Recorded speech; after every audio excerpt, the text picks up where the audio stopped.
GTS 두란노 성경교실 가족 여러분 사랑하고 축복합니다. 조세현 목사의 로마서 완전 정복 13번째 시간입니다. 반갑습니다. 안녕하세요. 예. 요새처럼 이렇게 날씨가 황사도 많고 미세먼지도 많은 이런 날씨는 좋은 날씨라고 하진 않아요. 그렇죠? 근데 뭐 이런 날씨에 돌아다니면 좀 그렇잖아요. 그렇죠?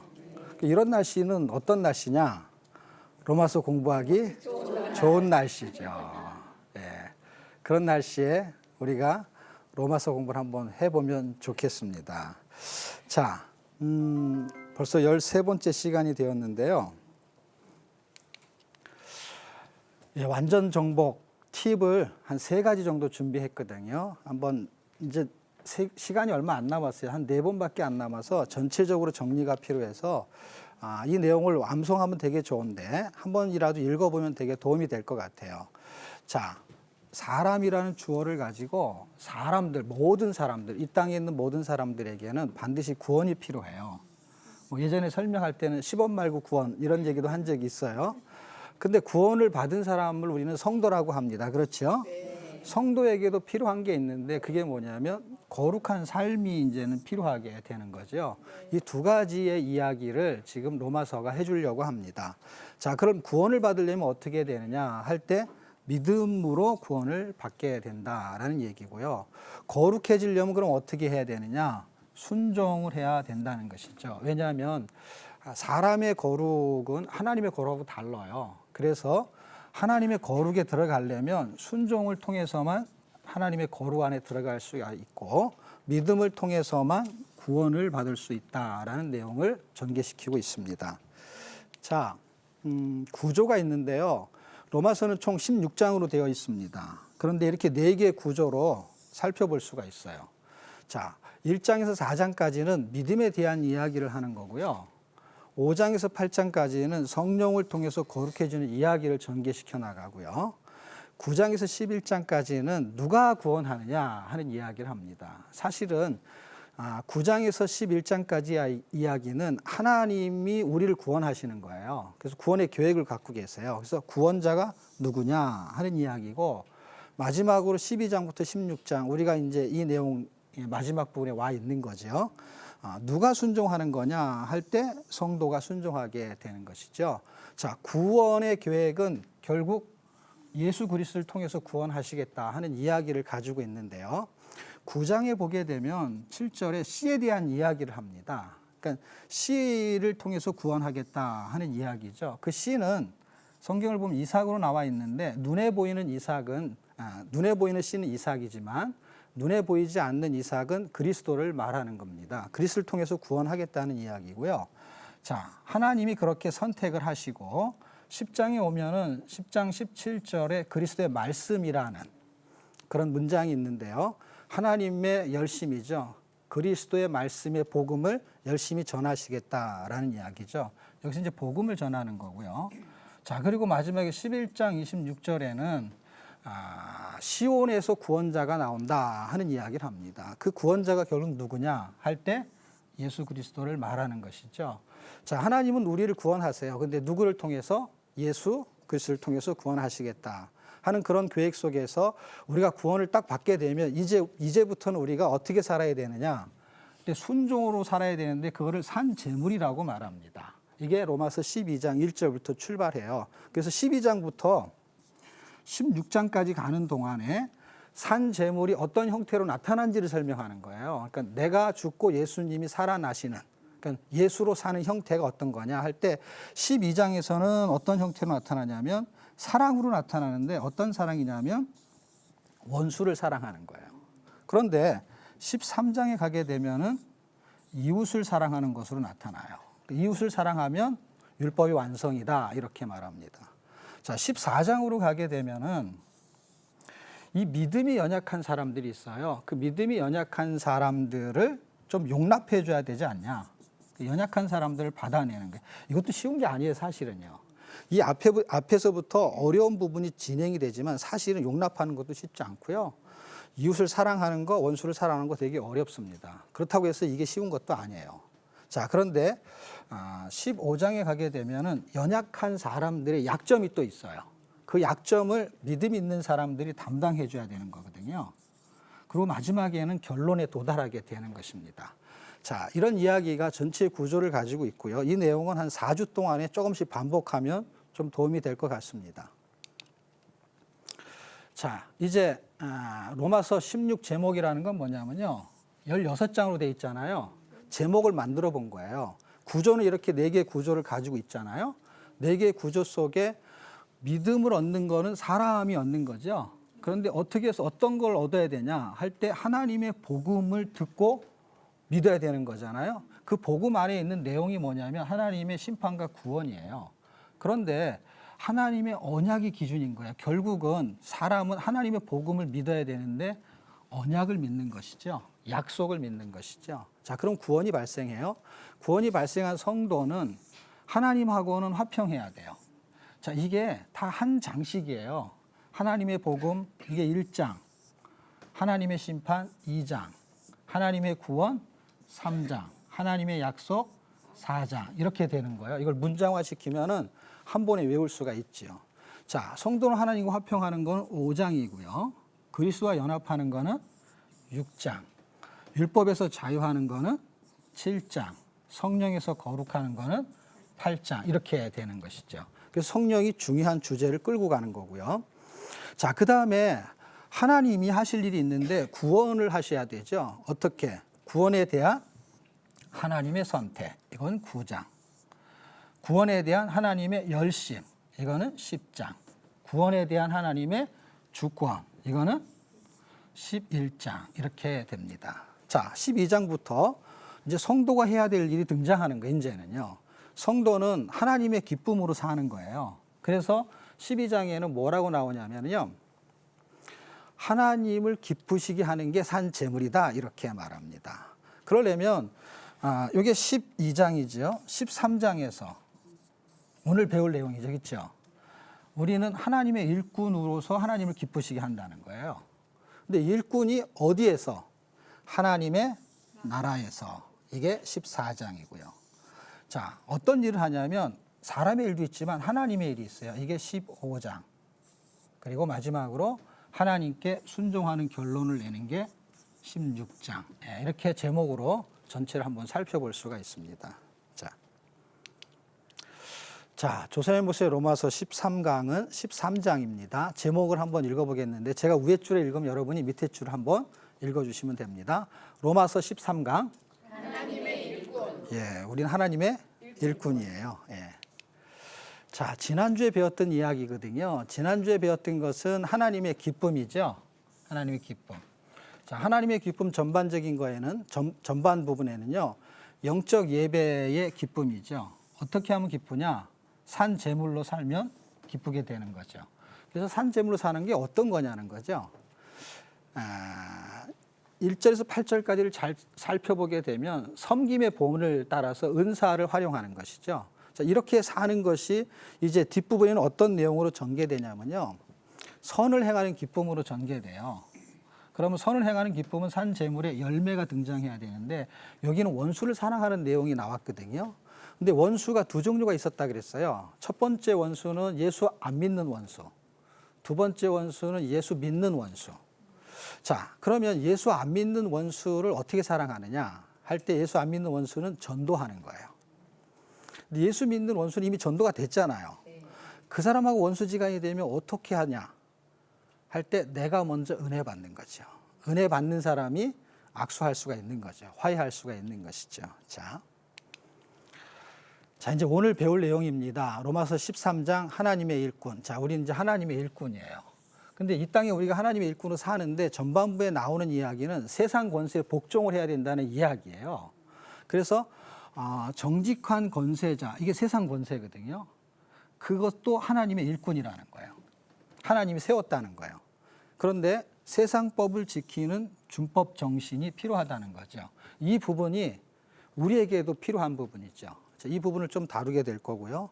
그 다음에 두 번째는 신실한 신앙인. 그도 하나님의 일꾼이라는 거예요. 뭐에 대해서? 하늘의 법을 지키는 사랑 실천. 자, 이 두 개를 잘 기억해 보십시오. 앞에 거는 세상법을 지키는 거고 후반부는 하늘의 법을 지키는 거예요. 이 땅에 사는 우리가 천국 백성인데 이 땅에 한국 백성 살잖아요. 그래서 땅에 있는 권세자들을 통해 가지고 우리에게 어떤 법이 움직이면 그걸 지켜야 되고 하늘의 법도 지켜야 되는 거예요. 이 두 가지의 이야기에 혼동이 올 때가 있기 때문에 이 부분을 굉장히 중요하게 로마서 13장이 다루고 있습니다. 자, 본문의 내용인데요. 4절부터 6절까지인데 여러분 성경에 보셔도 있고요. 이 부분이 일단은 핵심되는 내용이라 같이 한번 봤으면 좋겠는데 그는 할 때 그는요. 권세자를 말해요. 아까 본 세상의 권세자, 하나님 세운 권세자. 그들이 옛날 성경에 보면 여기를 하나님의 사자라고 썼어요. 그러니까 사자는 뭐냐? 사역자, 일꾼이라는 뜻이에요. 결국에는요. 자, 하나님의 사역자가 돼서 내게 선을 베푼다 하니까 우리가 선하게 살도록 도와준다는 거예요. 뭘 들고? 칼을 들고. 칼을 들고 저렇게 살으라는 거예요. 법을 지키며 살으라는 거예요. 선하게 살으라는 거예요. 자, 하나님의 사역자가 돼가지고 악을 행하는 자에게는 진노한다는 거예요. 왜? 이게 하나님이 원하시는 거니까. 왜냐하면 선하게 살아야 되니까. 그 다음에요. 양심을 따라 살아야 된다는 이야기고요. 그리고 6절에는 세금도 내야 된대요. 그리고 그게 하나님의 일꾼이라고 써 있어요. 성경에는요. 그래서 우리가 제목을 하나님의 일꾼으로 잡았어요. 왜냐하면 세상의 사역자들도 땅의 일꾼들도 하나님의 일꾼이라고 말하고 있어요. 왜냐하면 하나님이 대리 통치자로 세웠다는 것이죠. 무슨 얘기냐면요. 하나님께서 나라를 세워요. 그 나라를 세우는데 1절 한번 보십시다. 1절에 뭐라고 나오냐면요. 각 사람은 위에 있는 권세들에게 굴복하라. 권세는 하나님께로 나지 않음이 없나니 모든 권세는 다 하나님의 정하신 바라. 자, 1절의 말씀이 무슨 말씀을 하려고 하는 거냐면요. 모든 권세가 하나님께로부터 났다는 이야기는 절대 권력은 사람한테 있는 게 아니고 하나님한테 있다라는 거예요. 근데 이 권력자한테 지금 복종하라고 말을 하고 있는데 이 권력자가 권력을 가지고 법을 남용해서 공의를 시행하지 않고 불법을 시행하는 경우가 있고 불의를 행하는 경우가 있어요. 그럴 때도 예수 믿는 사람이 복종해야 되느냐 하는 부분을 다루게 됩니다. 원래는 이들은 무슨 일을 해야 되냐면 하나님의 대리 통치 기관으로 선을 행하고 악을 벌을 줘야 돼요. 그러면 세상에 있는 시민들은 그 법에 복종해야 되고 양심에 따라 살면서 세금도 내야 되는 거예요. 그런데 만약에 이 사람들이 정직한 권세자를 취하지 않고 불의한 권세자가 됐을 때에도 어떻게 해야 되느냐 하는 게 오늘 성경의 이야기입니다. 21절에 보게 되면요. 자, 21절이라는 얘기는 12장 21절 마지막 부분이거든요. 지금 12장 21절과 13장 1절이 연결되고 있어요. 악에게 지지 말고 선으로 악을 이기라. 이 말은 뭐냐면요. 말씀대로 악에게 굴복당하면 안 된다는 거예요.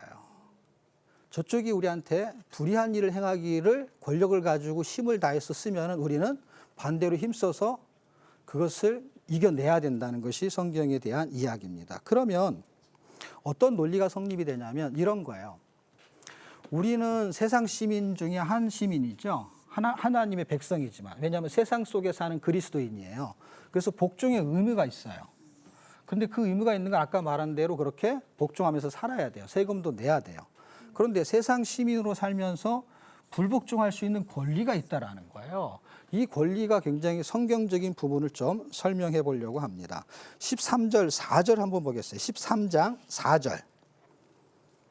4절에 보게 되면 그는 하나님의 사자가 되어 하나님의 사역자가 되겠죠. 그건 우리가 아까 봤던 내용이죠. 그렇죠? 그 내용에 보면은 하나님의 도덕적 명령에 따라 일의함을 보여주는 거거든요. 이렇게 일을 해야 되는 거예요. 그런데 이렇게 일을 하지 않게 되면 불법이 성행하게 되는 거거든요. 제가 한 25년 전쯤에 같이 선교기관에서 공부했던 청년이 한 명 있었어요. 그 청년은 공무원이었고요. 그리고 기업체에 가면은요, 그 사람이 갖고 있는 어떤 보직 때문에 사람들이 봉투를 자꾸 주는 거예요.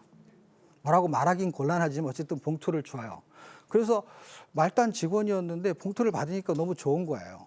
근데 계속 다니면서 받았는데 어느 날은 아무리 가도 봉투를 안 주는 거예요. 그래서 이번에는 달래서 받았대요.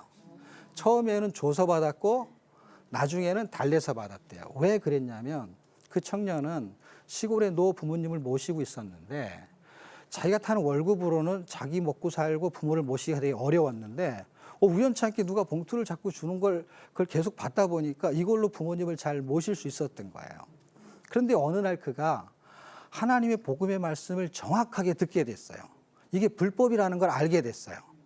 그가 알게 되니까 어떻게 이 사람은 권력자의 위치잖아요. 불법을 자기가 행한 거잖아요. 결국에는 하나님의 말씀을 딱 들어와서 양심에 찔리게 되니까 간증을 한 거예요. 무슨 간증을 했냐면 자기가 이렇게 살았는데 이제는 이것을 포기하겠다고 하는 거예요. 자, 권력자는 그래야 되고 권력자가 그렇게 불의를 성행하게 할 때 우리 쪽에서는 어떻게 해야 되느냐라는 것입니다. 13장 7절 한번 보시게 되면요. 모든 자에게 줄 것을 주되 공세받을 자에게 공세를 바치고 국세받을 자에게 국세를 바치고 두려워할 자를 두려워하며 존경할 자를 존경하라. 이런 말씀이 있어요. 이 말씀이 어떤 말씀하고 유사하냐면요. 마태복음 22장 21절에 있는 예수님이 가이사에게 세를 바치고 가이사의 것은, 그 다음에 하나님에게 세를 바치고 하나님의 것은. 자, 가이사의 것은 가이사에게, 하나님의 것은 하나님에게 이렇게 바치라는 이야기가 있어요. 그 이야기가 왜 나왔냐면 이 유대인 중에 종교 지도자들은 예수님을 못 잡아먹어서 안달이었어요. 그래서 눈에 가시와 같았어요. 근데 올무에 좀 집어넣고 싶은데 잘 안 걸려들어요. 그래서 쇳돈을 가지고 이렇게 있으면서 그들이 모의를 한 거예요. 질문을 하나 던져가지고 올무에 집어넣고 싶을 거예요. 그게 뭐냐면 우리가 이렇게 속국으로 살고 있는데 이 로마에게 인두세를 세금을 내는 것이 합당합니까? 아니면 내지 않는 게 합당합니까? 이렇게 질문을 던졌어요. 질문을 던지면 둘 중에 하나 대답을 해야 되잖아요. 그럼 내라고 하든지 내지 말라고 하든지. 그런데 질문의 요지는 뭐냐면 내지 말라고 하는 쪽을 유도하면서 질문을 던진 거예요. 왜냐하면 만약에 내지 말라고 대답을 하게 되면 불법이 되는 거죠. 그러면 로마법에 걸리게 되고 그러면 모반죄에 걸려서 체포를 당하게 되는 거예요. 만약에 내라고 하게 되면 어떻게 되냐? 내라고 하게 되면 같은 유대민족이 볼 때는 반역자 같은 위치에 처하게 되는 거예요. 자, 이런 진퇴양난의 상황에 예수님은 쇳돈을 갖고 오라고 합니다. 그러면서 그림이 무슨 그림이 그려져 있느냐 할 때 돈에 사람 그림이 그려져 있잖아요. 지금 뭐 배추 잎사귀에는 무슨 그림이 그려져 있죠? 예, 그런 그림이 있죠. 그런 그림이 있는 것처럼 여기 가이사의 그림이 그려져 있었던 거예요. 그래서 예수님의 말씀은 가이사의 것은 가이사에게, 하나님의 것은 하나님께 드리라고 했던 것입니다. 자, 예수님은 로마의 법에 황제에게 세금을 내는 것은 허락했지만 그러나 황제를 숭배하는 것은 반대하셨던 것입니다. 그런데 로마가 그리스도인들을 핍박하기 시작한 이유 중에 하나가 뭐냐면 국가의 권력을 심판할 수 있는 더 높은 권세자에게 복종하는 그리스도인을 핍박하기 시작했어요. 그래서 공산주의들이 예수 믿는 사람을 싫어하는 이유가 뭐냐면 더 높은 권세에다가 복종하는 거예요. 그러니까 저항을 하니까 그 권한을 막강히 갖고 있는 사람이 자기보다 더 높은 걸 믿고 있으니까 그 사람의 명령에 따르니까 죽이는 거예요, 사람들이요. 그런 어려운 일들이 지금 어떤 상황에서 벌어지냐면 공산치하에서 많이 벌어지고 그다음에 불법이 성행할 때 많이 벌어지게 되죠. 옛날에 이런 일이 하나 있었어요. 이게 영화의 마지막 장면이거든요. 이게 한 20년이 좀 더 지난 영화예요. 1994년쯤에 개봉이 된 영화니까 꽤 오래됐죠. 그렇죠? 네. 자, 이 내용이 이 영화의 제목이 뭐냐면 신들러 리스트라는 영화예요. 아, 이제 다 아시네요. 예. 근데 이 영화가 세계 때 2차 대전 때 영화잖아요. 그때에 나치 정권에 저항해가지고 신들러라는 사람이 유태인 약 1,100명을 강제 노동 수용소에서 구출해낸 사건이에요. 왜 이게 저항이냐면 유태인을 다 잡아 죽이라고 했는데 이 사람은 숨겼잖아요. 그러니까 불복종 권리가 움직인 거죠. 왜냐하면 생명을 죽이는 거에는 양심에 따라서 옳다고 판단하지 않았던 것이죠. 그게 놀라운 일이죠. 1939년에 그 어느 날 그 독일군의 정령지였던 그 폴란드 크로쿠프라는 곳이 있었어요. 그 도시에 누가 찾아오냐면 오스카 신들러라는 사람이 찾아와요. 왜 찾아오냐면 유태인이 경영하고 있는 그릇 공장을 인수해가지고 돈을 벌 계획이었어요. 어떻게 돈을 버냐면 수용소에 있는 사람을 노동자로 쓰고 인건비를 안 주려고 작정을 한 거예요. 그런데 이 사람에게 뭐가 움직였냐면 양심이 움직였어요. 사람들이 아무 죄도 없이 죽어난 걸 보고 자기는 돈을 벌기 위해서 왔지만 나중에 양심이 움직이니까 자기의 재산을 다 쓰면서 사람을 살렸는데 마지막에 했던 말이 이 말이에요. 이 사람이 반지를 끼고 있거든요. 근데 이 반지만 팔 수 있으면은 몇 명을 더 구할 수 있었다는 거예요. 뒤에 차가 보이죠? 이게 차거든요. 그런데 저 차를 팔았으면은 몇 명을 더 구할 수 있었다라고 생각한 것입니다. 그러면서 헤어지면서 오열을 하는 장면이 마지막 장면이 되는 것입니다. 이 땅에 사는 그리스도인이 세상 권세에 복종해야 돼요. 그러나 불복종할 수 있는 권리가 있는 건 뭐냐면 그것이 하나님이 원하는 내용이 아닐 때는 불복종할 수 있다라는 게 역사 속에서 벌어지고 있는데요. 또 몇 가지 사건이 더 벌어진 게 있어요. 그게 뭐냐면 생명을 출산하는 일을 방해할 때도 불복종할 수 있는 권리가 움직이게 됩니다. 자, 애굽에서 종살이를 했던 이스라엘 백성들이 있었어요. 그런데 이상하게 히브리인들은 애를 굉장히 많이 낳는 거예요. 그리고 건강한 거예요. 그래서 히브리 산파한테 이렇게 말했어요. 히브리 여인이 애를 낳을 때 남자아이면은 죽이고 여자아이면 살려라 이렇게 말했어요. 그런데 히브리 산파가 그 말을 거부하지요. 그래서 그냥 살려두지요. 그러니까 바로왕이 뭐라 그랬냐면 왜 내 말 안 들었냐 그랬더니 우리가 도착할 때 이미 히브리 여인들은 힘이 세가지고 애를 쑥 놔버렸다는 거예요. 그래가지고 그 명령을 거부해버렸어요. 자, 그런데 두 번째는 복음을 전파하는 것을 못하게 할 때, 그때 불복종했던 사례들이 성경에 나와 있습니다. 가장 강력한 공의회가 있었는데 그 유대인의 공의회 중에 사내들이란 공의회는요, 굉장히 권력기관 중에 하나예요. 여기서 자기네들이 뭔가 감옥에도 집어넣을 수 있는 힘이 있어요. 그런데 이 예수 믿는 예수님의 제자들이 그 당시에 뭐 베드로, 요한 그 외 많은 제자들이 복음을 전파했어요. 언제? 예수님이 부활하신 이후에.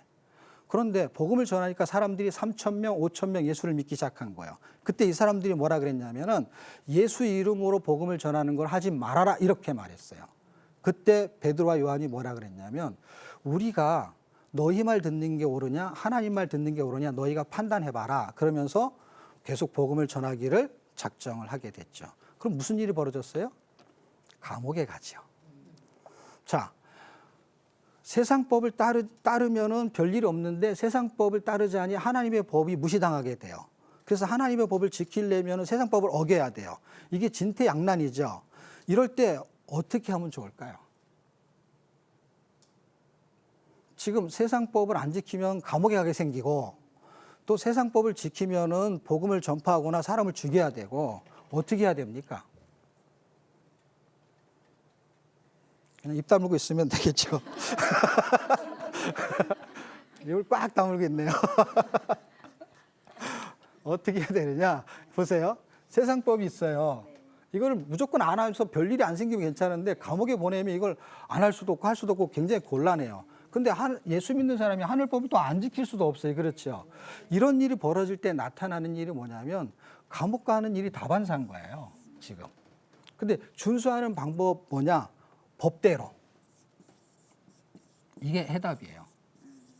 법대로 하는 건 뭐냐면 이 법도 법대로 따르고 이 법도 법대로 따르는 거예요. 자, 옛날이라는 게 일제시대 때를 말해요. 신사참배라는 게 있었어요. 그런데 이것을 거부한 사람들이 있어요. 어떤 사람이 거부했냐면 그거는 우상을 숭배하는 것으로 생각했던 사람들은 거부했어요. 그러다가 어디에 갔냐? 감옥에 갔어요. 근데 실제 이 백과사전을 찾아보면은 그렇게 감옥에 간 사람 중에서 옥사한 사람들이 약 50명이나 된다고 합니다. 물론 더 있을 수도 있지만은 자료에는 그렇게 나와 있어요. 그 예수 믿는 목회자와 성도가 약 50명이 감옥에서 죽어버린 거예요. 그런데 여기 중에 일화가 하나 있는데 어떤 일화가 있냐면 이제 일본 순사하고 좀 친한 사람이 감옥에 갔어요. 그러니까 자꾸 물어보는 거예요. 아니 당신은 왜 자꾸 일본법을 어겨가지고 이렇게 감옥에 옵니까? 신사참배하면 별일이 없을 텐데 왜 법을 자꾸 어깁니까? 라고 말할 때 이분이 뭐라고 말했냐면 자기는 법을 지키겠대요. 아니 당신이 법을 어겨서 여기 왔는데 무슨 법을 지키냐고. 자기는 하늘의 법을 지키려고 하다가 일본 법을 어겼다는 거예요. 그 자기는 하늘의 법 지키고 일본 법을 어겼으면 법을 어기면은 거기에 대한 벌금이라든지 감옥에 가는 법이 있을 거 아니냐. 그 법을 지키겠다는 거야. 무슨 얘기인지 아시겠어요? 하늘의 법도 지키고 세상 법도 지키는데 감옥 가는 법 지키겠다는 거야. 감옥 가는 법.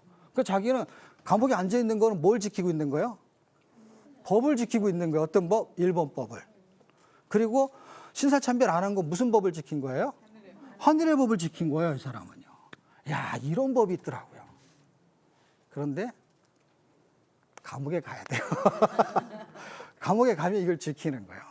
그런데 우상 숭배하는 거, 이것도 나는 우상 숭배 못하겠습니다 하게 되면 결국 어떻게 되냐? 하나님의 법을 지키게 되잖아요. 근데 세상 법에는 우상 숭배를 하라고 해요. 그럼 어떤 일이 벌어지냐? 결국 감옥에 갑니다. 그런데 방법은 이거밖에 없는 거예요. 왜 이거밖에 없냐면 아까 우리가 12장에서 산재물로 사는 걸 말했잖아요. 산재물은 죽는 거예요, 결국에는요. 내 생각이 죽는 거고 내 몸이 죽는 거고 내 기준이 죽는 건데 이 땅에 사는 게 성경의 기준은 예수 믿으면 돈 벌고 잘 사는 게 아니라 예수 믿다가 이런 일 당하는 일들이 생길 수 있다라는 거예요. 우리가 5장에 살펴본 게 환란인데 이런 게 다 환란이거든요. 근데 이런 환란을 어떻게 지켰냐? 세상법과 하늘법을 동일하게 지켰다는 거예요. 왜냐하면 다니엘이라는 사람이 그리고 그들의 세 친구가 있었어요.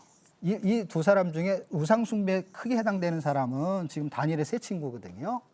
지금 느부갓네살 왕이라는 사람이 두라 평지에다가 10층 높이의 큰 금신상을 만들어 놓고 어느 날 나팔과 큰 소리를 내면은 다 엎드려서 절을 하라는 거예요. 그런데 저 세 사람이 절을 안 하겠다는 게 성경의 내용은 일단 세 사람이 등장합니다. 그럼 절을 안 하게 되면은 그들이 만들어 놓은 법을 어기게 되는 거잖아요. 그런데 절을 안 하게 되면 하늘의 법을 지키게 되는 거잖아요. 이런 차이에 있을 때 자기는 하늘의 법을 지키고 세상 법도 지키겠다는 거예요. 어떤 거? 그 법을 어기게 되면 그 법에 의해서 어디를 가게 돼요? 풀무포 속에 들어가야 돼요. 불 속에 들어가야 되는 거예요. 그래서 불 속에 들어가기로 이들은 작정을 합니다. 법대로 살겠다는 거예요. 그런데 하나님의 은혜는 불 속에서 나오는 은혜를 주셨죠. 자, 다니엘 같은 사건은 어떤 거냐면요. 다니엘은 사자굴에 들어간 사건이 있었습니다. 지금 감옥에 들어가고 불 속에 들어가고 지금 사자굴에 들어가게 되는 것이 세상법과 하나님의 법 때문에 그런 것이죠. 그런데 뭘 선택하냐는 거예요. 세상법을 선택하고 하늘의 법을 선택하면서 감옥에 갈 걸 작정을 하게 되면 마음이 편안한 거예요. 이미 죽을 걸 작정을 한 거죠. 주기철 목사님도 그걸 작정한 거죠. 만약에 우리도 그렇게 살기를 작정한다면 그건 산 제물로 사는 거거든요. 13장에서 요구하는 건 되게 어려운 이야기죠. 왜냐하면 단순하게 법을 지키는 게 아니라 저 법을 지키느라고 어떻게 해요? 감옥에 갈 것을 작정하는 것이죠. 다니엘이 들어간 사례는 이런 거예요. 왜냐하면 30일이라는 시간을 정해놓고 이 기간 안에 지금 있는 왕 외에 다른 신이나 다른 사람들에게 무엇을 구하면 이게 기도죠. 그렇게 하게 되면은 사자굴에 들어가겠다라고 법을 정해놔 버렸어요. 그래서 이 법이 정해졌어요. 그러면 다니엘이 머리가 좋으면 사실 머리가 좋거든요. 그럼 30일 이후에 기도를 하면 되잖아요. 그런데 그 조서의 어인이 찍힌 것을 알고도 뭐라고 써 있냐면 자기는 예루살렘을 향해서 열린 창에 하루에 3번씩 기도했다라고 써 있습니다. 그리고 나타나는 현상은 뭐예요? 법대로 사자굴에 들어갔습니다. 근데 하늘의 법이 움직이고 하나님이 움직이고 최고 권력자잖아요. 하나님이요. 그 하나님이 어떻게 움직이시냐면 그 사자굴에서 그 다니엘을 꺼내주죠. 여기서 우리가 살펴볼 건 뭐냐면 이 다니엘이라는 사람은 바로 시대 느부갓네살 왕 시대의 총리였잖아요. 바벨론에요. 그는 전체적으로 뭘 섬겼냐면 총리니까 이 나라를 섬겼어요. 그렇죠? 왜 섬겼냐면 1절의 기준 때문에 그래요. 하나님이 세우신 것을 인정한 거예요. 그런데 왜 거부했냐? 부분적으로 거부한 것은 성도의 정체성과 양심에 따라서 거부한 거죠. 전체적으로는 나라법을 따르지만 부분적으로는 거부할 수 있는 것이 있다라는 것을 설명하게 되는 것입니다. 자, 8절에서 10절까지인데요. 이게 이제 두 번째 파트예요. 두 번째 파트는 사랑에 대한 이야기고 하늘의 법을 말하는 건데요. 한번 살펴봅시다. 사랑의 빛 외에는 하면서 사랑하는 자는 그래서 율법을 다 이루었느니라. 어떤 법을 지키는 거죠, 이것도요. 자, 여기 보면 간음하지 말고 살인하지 말고 도둑질하지 말고 그다음에 탐내지 말라. 이렇게 하지 말라는 거예요. 그다음에 내 이웃을 내 자신같이 사랑하라. 자, 이따가 두 개의 글을 보여드릴 건데요. 여기 해당되는 거는 소극적인 행동이에요. 하늘의 법을 지키는데 이런 걸 하지 말라는 게 하늘의 법에서는요. 그러니까 이건 소극적인 거예요. 적극적인 게 있는데 이게 사랑이 적극적인 거예요. 자, 이게 굉장히 중요합니다. 이런 거 하나씩 안 하려면 지금 종류가 되게 많아요. 그렇죠? 그런데 적극적인 걸 하나 하게 되면요. 이거를 다 지킬 수 있는 방법이 하나 있어요. 그 방법을 소개하려고 합니다. 자, 사랑은 이웃에게 악을 행하지 않는다는 거예요. 그리고 사랑은 율법을 완성해요. 자, 지금 마지막 부분에 오늘 살펴볼 게 이거거든요. 지금 아까 우리가 살펴볼 게 이 두 개를 지금 본 거거든요. 소극적인 의무가 있고 적극적인 의무가 있어요. 자, 살인, 간음, 살인, 도적질 이런 거 하지 말아야 돼요. 이제 하지 말아야 되는데 이런 거 하려면 종류가 되게 많아요. 근데 한 가지만 하면 저걸 다 해결할 수 있어요. 그게 뭐냐면 적극적으로 사랑하라 이거 하나만 하면 돼요. 왜 그러냐면 하나님을 사랑하면은 우상을 섬길 수가 없지요. 그다음에 만약에 이웃을 사랑하게 되면은 이웃에게 해를 끼치지 않겠죠. 그다음에 자연을 사랑하게 되면 자연을 훼손하지 않겠죠.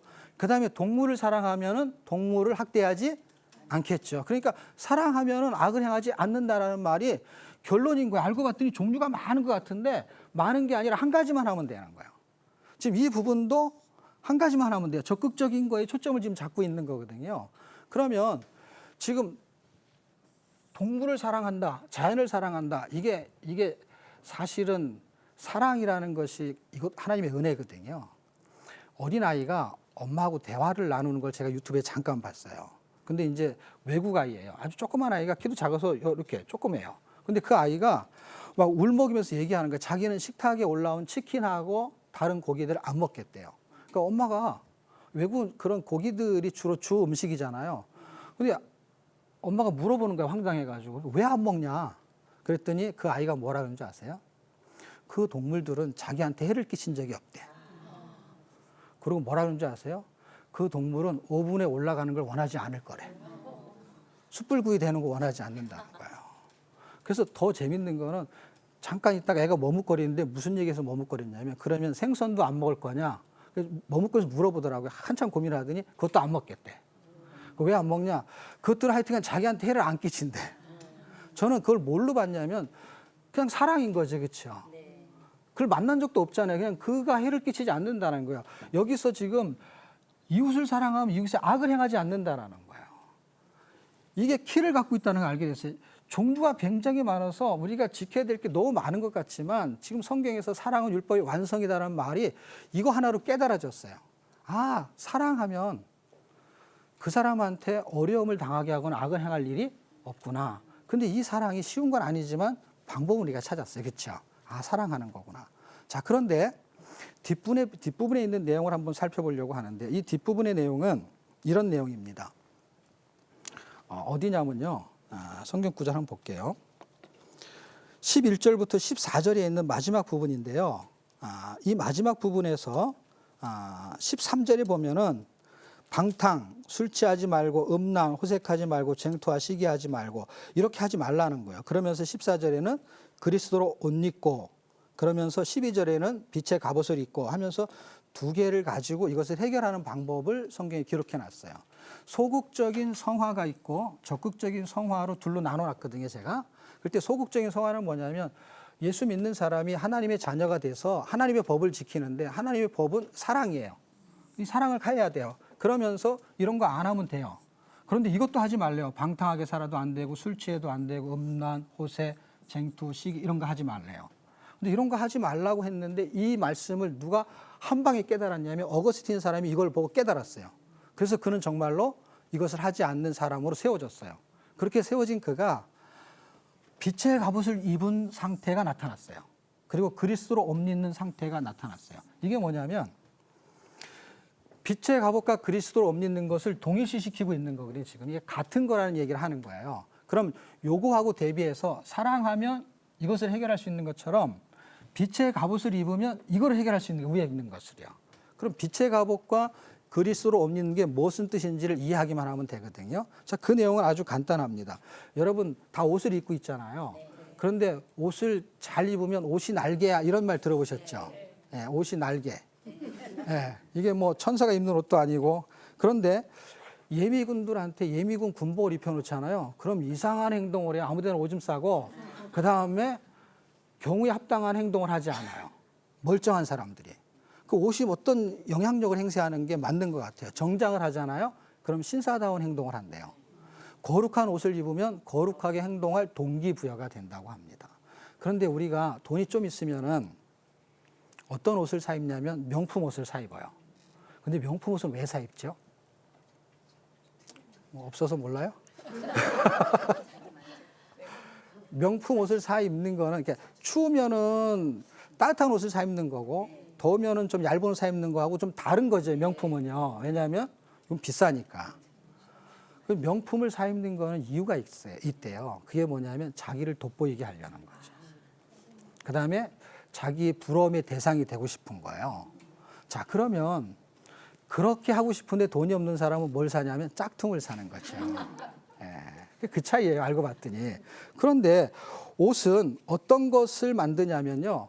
명품이라는 것은 좋은 옷이겠죠. 그렇죠? 그렇지만 영적으로 명품은 어떤 거냔 말이에요. 명품 옷은. 지금 이 옷을 말하는 거거든요. 빛의 갑옷이라는 게 어떻게 입을 수 있는 게 아니잖아요.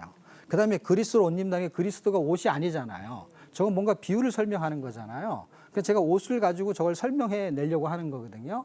그러면 명품이 영적인 명품 옷이 만약에 있다고 한다면 영적인 명품 옷은 자신감을 입는 거거든요.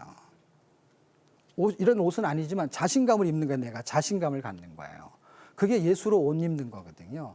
근데 짝퉁 옷이 있다면 그건 뭐예요? 비굴함을 입는 것이죠. 옛사람의 습관을 입는 것이죠. 이건 삶의 태도를 말하려는 거거든요. 기준을 말하려고 하는 거거든요. 자, 그러면 사람은 옷에 어울리는 행동을 해요. 그렇죠? 그럼 내가 운동을 하려면 무슨 옷을 입어야 돼요? 운동복을 입는 거죠. 이렇게 정장을 하면 안 되는 거죠. 그렇죠? 찬양을 할 때는 찬양복이라는 게 있잖아요.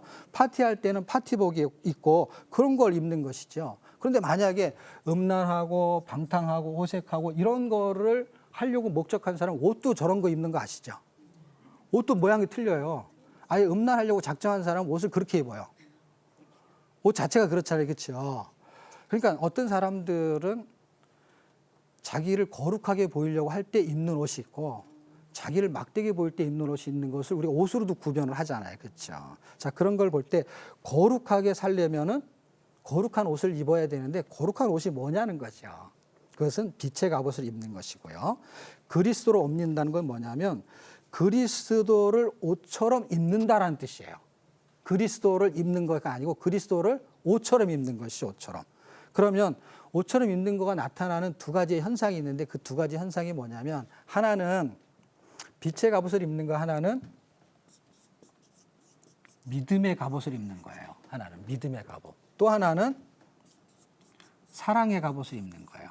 사랑의 옷인데 갑자가 썼으니까 갑옷이라고 하는 거예요. 왜냐하면 이게 방패마이가 되어주는 것이죠.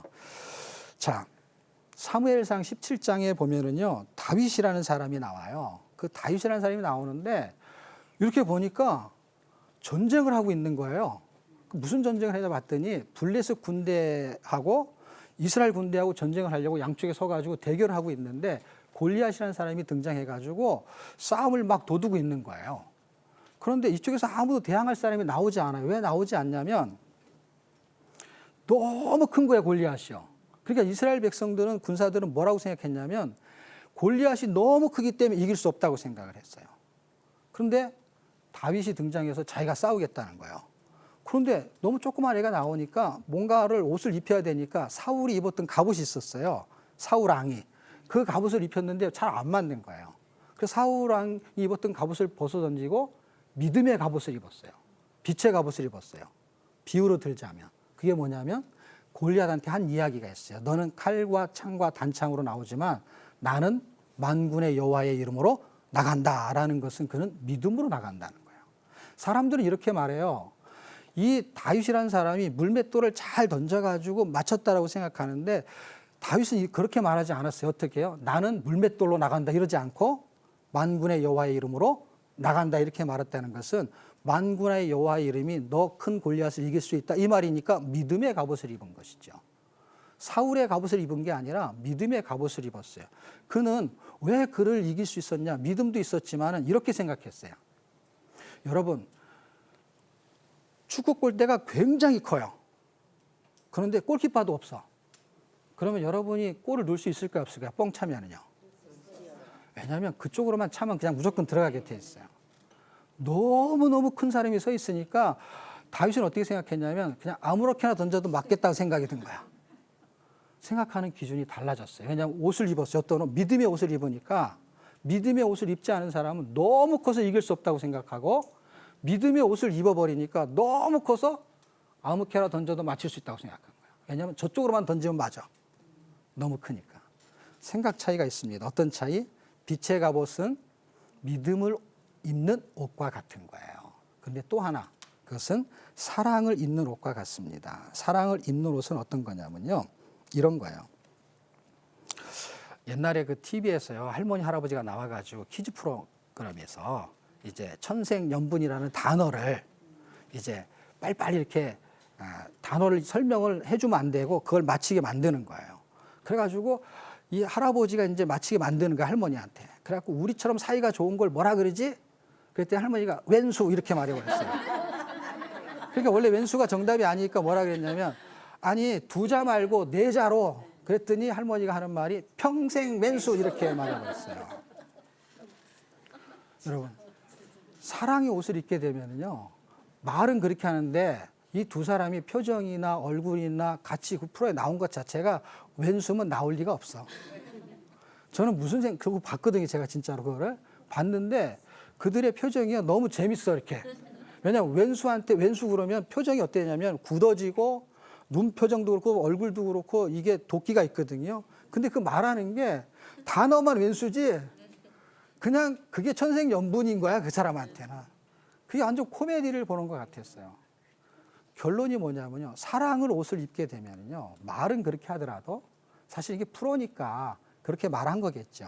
실제 이 사람들은 굉장히 천생연분 같아요. 진짜. 하늘이 맺어준 어떤 배필이 천생연분이거든요. 여러분 우리가 빛의 갑옷을 입고 그 다음에 그리스도를 옷 입는 것은 이 소극적인 성화를 이뤄낼 수 있는 힘이 있습니다. 거기에 키는 뭐냐면 믿음의 옷을 입는 건데 예수로 옷을 입는 거예요. 우리가 명품 옷을 입잖아요. 예수로 옷을 입는다는 것은 자신감을 입는 거고 믿음을 입는 것이죠. 그럼 이걸 해결할 수 있어요? 그러면은 그 사랑이 이웃한테 나타나는 거죠. 어떻게 해요? 이렇게 나타나요. 그러면 이 위에 있는 일들을 할 수가 없는 것이죠. 어떻게 사랑하는 사람한테 이런 일을 행할 수가 있습니까? 그런 일은 벌어지면 안 되겠죠. 자, 13장이 이런 하늘의 법을 지키는 사랑 실천을 하게 만드는데 키는 간단하지 하나죠. 예수로 옷 입는 것이 이 두 가지를 다 설명하고 있는 것입니다. 자, 마지막으로 포인트. 자, 13강 하나님의 일꾼은요. 세상의 법도 지켜야 돼. 그렇죠? 그래서 준법 정신을 갖고 있어야 되고요. 모두 지켜야 돼요. 하늘의 법도 지켜야 돼요. 그러면 사랑을 실천해야 되죠. 그러면 뭐의 기쁨이 되냐? 하나님의 기쁨이 될 것입니다. 저와 여러분이 그런 하나님의 기쁨이 되시기를 주의 이름으로 축복합니다. CTS 두란노 성경교실 로마서 완전 정복 오늘 강의 여기서 마치겠습니다. 감사합니다.